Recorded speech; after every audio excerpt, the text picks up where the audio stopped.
वचन जो मैं पढ़ने जा रही हूँ वह लिखा हुआ है याकूब की पत्री उसका 4 अध्याय का 10 पद में। प्रभु के सामने दीन बनो तो वह तुम्हें शिरोमणि बनाएगा।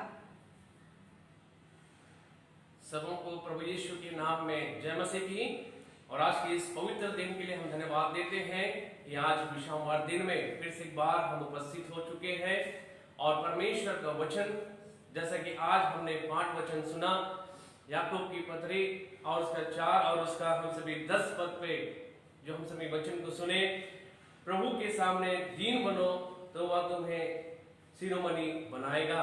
परमेश्वर का वचन हमारे जीवन के अंदर में कहता है कि हम अपने जीवन में दीन और मन के साथ प्रभु के सम्मुख में आए, क्योंकि परमेश्वर का वचन कहता है दीन मनों की प्रार्थनाओं को प्रभु क्या करता है, सुनता है, उनकी प्रार्थनाओं को ग्रहण करता है। इन दिनों में हम अपने जीवन को नम्र और दीनता के साथ प्रभु के सम्मुख में आए। एक जगह वचन में लिखा है और उसका हम सभी यहाँ पर जिक्र करेंगे, जो लूका रचित सुसमाचार और उसका 19 अध्याय में जिस प्रकार से हम सभी जक्कई के विषय जानते हैं। और ये जक्कई जो था चुंगी लेने वाला व्यक्ति था और चुंगी लेने वालों का ये सरदार था और ये धनी व्यक्ति था। प्रभु यीशु मसीह को ये देखना चाहता था, लेकिन अपने जीवन में जब इस कहानी को जब हम सभी देखते हैं तो यहाँ पर कहता है कि वह अपने जीवन में जिस पोजीशन में था, जिस उसके जीवन के अंदर जो पोजीशन था, उस पोजीशन को वो भूलकर वो अपने जीवन को छोड़कर परमेश्वर को, प्रभु को देखने के लिए क्या है उतर आया। और जब वो यीशु मसीह को देखने के लिए वो चढ़ गया गुलर की पेड़ पर, तो वो परवाह नहीं किया कि मैं कौन सा मेरा पोस्ट में है, कौन सा मैं पोस्ट में हूँ, लेकिन प्रभु के सम्मुख में अपने आप को दीन किया। जब कोई अपने जीवन को प्रभु के सम्मुख में दीन करता है और यीशु मसीह जब उसके जीवन को जब देखता है, क्योंकि लोगों की दृष्टि में वो एक पापी व्यक्ति था और वो पापी व्यक्ति गिना गया, और इसीलिए प्रभु यीशु मसीह उस पर दृष्टि देखता है और कहता है कि आज मैं तेरे घर में उपस्थित होऊंगा। और जब जक्कई को इस बात की, जब वो यीशु मसीह उसे पूछता है कि आज मैं तेरे घर में उपस्थित होऊंगा, तो जक्कई कहता है मैं, वो आनंद से वो भर जाता है, खुश हो जाता है।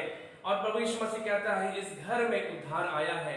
जक्कई का जीवन को जब हम देखते हैं कि अपने जीवन को नम्र और दीन किया, प्रभु हमारे जीवन को भी देखना चाहता कि हम भी अपने जीवन को नम्र और दीन करते हुए चलते जाने पाए। मत्ती रचित सुसमाचार में भी कहा है और उसका हम सभी 5 अध्याय और उसका 3 पद में कहता है, धन्य है वे जिनके मन दीन है, क्योंकि स्वर्ग का राज उन्हीं का है। जिनका मन दीन है, जिनका मन शुद्ध है, जिनका मन पवित्र है, जिनका मन निष्कलंक है, पाप से अपने जीवन को अलग रखता है, उसका लिए प्रभु कहता है वो परमेश्वर के राज्य को देख पाएगा। इसलिए मेरे प्रियो, आज हमारे जीवन के अंदर में प्रभु चाहता है कि हम अपने जीवन को नम्र और दीनता के साथ प्रभु के सम्मुख में आए।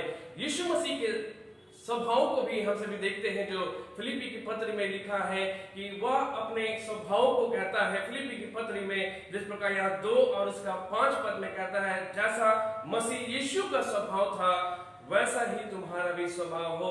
8 पद में कहता है, और मनुष्य के रूप में प्रकट होकर अपने आप को क्या दीन किया, और यहाँ तक कि आज्ञाकारी रहा कि मृत्यु, क्रूस की मृत्यु भी सह ली। प्रभु यीशु मसीह का स्वभाव, प्रभु यीशु मसीह का चरित्र के विषय हम सभी देखते हैं। वो अपने जीवन को दीन किया, अपने जीवन को नम्र किया और मनुष्य के रूप में प्रकट होकर अपने आप को दीन किया, और यहाँ तक कि आज्ञाकारी रहा कि क्रूस की मृत्यु भी क्या कर ली, सह ली। यीशु मसीह का स्वभाव आज हमारे जीवन के अंदर में भी बनने की आवश्यकता है। जैसा कहता है मसीह यीशु का स्वभाव था, वैसा ही तुम्हारा भी क्या हो, स्वभाव हो। आज जो हम सभी इस वचन में हम सभी मनन कर रहे हैं कि प्रभु का वचन कहता है, उसी अध्याय में जो हम सभी वचन को हम सभी देख रहे हैं, जो याकूब की पत्री में जो परमेश्वर का वचन हमारे जीवन को क्या कहता है, जिलाता है, और उसका वचन हमारे जीवन को जीवित करता है और हमारे जीवन को एक पवित्रता का जीवन को ले चलने के लिए वो कहता है। और इसीलिए प्रभु का वचन यहाँ पर हम सभी ने पढ़ा 4 उसका 10 पद में, प्रभु के सामने दीन बनो तो वह तुम्हें शिरोमणि बनाएगा। आइए मेरे प्रियो, इन दिनों में हम अपने आप को और दीन करते हुए जाए और नम्र करते हुए जाए, क्योंकि प्रभु की इच्छा है जब तक हम अपने आप को नम्र और दीन नहीं करेंगे हमारी प्रार्थना कभी सुनी नहीं जाएगी, हमारी प्रार्थना कभी कबूल नहीं होगी, हमारी दुआ कभी सुनी नहीं जाएगी। प्रभु यीशु मसीह कहता है जब हम अपने आप को नम्र और दीन करते हैं हमारी प्रार्थना को प्रभु क्या करता है, सुन लेता है। आज हमारे जीवन के अंदर में नम्र और दीनता का स्वभाव आने की आवश्यकता है। दीन हो जाना है, नम्र हो जाना है और हमें हम्बल हो जाना है कि मुझसे अब कुछ नहीं हो सकता, मेरे जीवन के साथ अब कुछ नहीं हो सकता है। जब हम अपने जीवन को दीन करते हैं तो वहां प्रभु अपना काम को करता है। सो आइए अपने जीवन को हम प्रभु के हाथ में समर्पित करें और अपने जीवन को प्रभु के सम्मुख में दीन और नम्रता के साथ हम आगे बढ़ते हुए चलते जाने पाए। प्रभु इन वचनों के द्वारा आप सबों को आशीष देने पाए। आइए अपने स्वरों को झुकाए हम सभी प्रार्थना करें। मेरे महान अनुग्रहकारी प्रेम प्रभु, धन्यवाद देते हैं प्रभु आज के इस सुंदर दिन के लिए और आज के इस पवित्र दिन के लिए। तेरा वचन कहता है प्रभु के सम्मुख में दीन बनो तो वह तुम्हें शिरोमणि बनाएगा। प्रभु हम सब अपने जीवन को दीन करते हैं, नम्र करते हैं प्रभु, क्योंकि दीन और नम्रता का मन को जब हम रखते हैं तो तू हमारी प्रार्थना को सुनता है। हमारे परमेश्वर हर एक के जीवन के अंदर में प्रभु एक नम्र का जीवन दे, नम्रता का जीवन दे, ताकि हम सब तेरे संगति में, तेरी उपस्थिति में बने रहकर सब प्रथम प्रभु तुझको महिमा देने के योग्य होने पाए। प्रभु जी प्रार्थना करते हैं प्रभु जी इन दिनों में चारों तरफ जो महामारी का प्रभु जी तेजी से जो बढ़ रहा है प्रभु जी, हे मेरे परमेश्वर अनुग्रह और दया कर हर मनुष्य के ऊपर में अपनी कृपा दृष्टि कर प्रभु जी, ताकि हर मनुष्य प्रभु बचाए जाए, मौत से प्रभु छुटकारा पाए। कितने ऐसे लोग जो आज मृत्यु की ओर चले जा रहे हैं प्रभु जी, होने दे प्रभु उन पर अनुग्रह और दया कर कि हर लोग इस मृत्यु से बच सके, इस बीमारी से बच सके, इस महामारी से बच सके, इस क्लेश से बच सके। प्रभु जी एक बार अनुग्रह दे दे प्रभु जी कि हर लोग तेरे सम्मुख में घुटना टेके प्रभु जी, तेरे सम्मुख में अपने जीवन को समर्पित कर सके।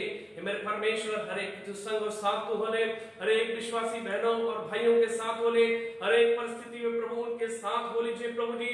हर एक परिस्थिति से प्रभु जी तो उन सबों को तो बाहर निकाल और अपने जीवन में प्रभु एक शांति को प्राप्त करे प्रभु, ऐसा अनुग्रह कर। धन्यवाद देते हैं प्रभु जी आज के सुंदर समय के लिए प्रभु जी, इस देश के लिए प्रार्थना करते हैं प्रभु जी अपना शांति प्रदान कर, हर मनुष्य के ऊपर में अपना शांति प्रदान कर, अपना अनुग्रह प्रदान कर प्रभु जी। सारा आदर और महिमा प्रभु तुझको देते हुए प्रार्थना प्रभु यीशु के नाम से मांगते, सुना तैसे ग्रहण कर, आमीन।